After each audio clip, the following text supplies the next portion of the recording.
I keep seeing a man behind me in the mirror every night, but when I turn around, there's no one there. It all started a month ago when I moved into my new apartment. At first, I didn't notice anything strange. The apartment was a little old, but it was cheap and I liked the location. The only problem was the bathroom. It had this huge mirror, like from floor to ceiling. It was probably 6 feet tall and 4 feet wide, and it was really, really old. The glass was so clouded over that you could barely see your reflection. But after a few days, I got used to it. Then one night I was brushing my teeth and I saw him.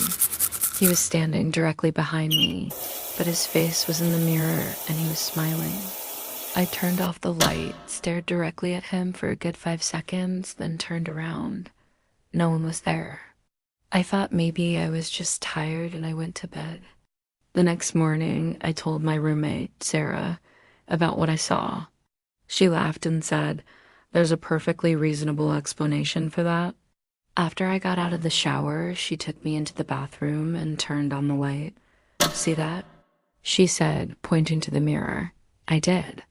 It was my reflection, but it was distorted because the bottom half of the mirror was literally fogged over. I couldn't see the bottom half of my body at all. That's how I had seen the man last night. I sighed.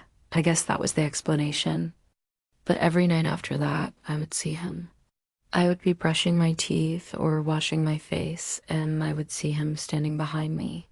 In the mirror, I could see his eyes staring directly at me. Sometimes I would catch a glimpse of his hand or his arm. Once I even saw what looked like a bruise on his neck. Each time I turned around, of course, he was gone.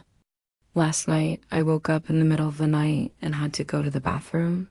As I was washing my face, I noticed the man in the mirror. His eyes were boring into mine, and he was slowly raising his hand. I backed away from the mirror as his hand began to move faster. Then he lunged at me and grabbed my throat. I screamed and tried to get away, but he was huge. His fingers were like steel traps. I couldn't breathe. Then he whispered in my ear, "You can't escape me. I'll always be with you." And he began to smile. Then I turned to look at his face. He was grinning from ear to ear, and that's when I saw the familiar dark bruise on his neck. It was the same one I had seen in the mirror before. It was a brand. I recognized that brand. It was Sarah's brand. And that's when I realized we weren't alone in that apartment. We were never alone.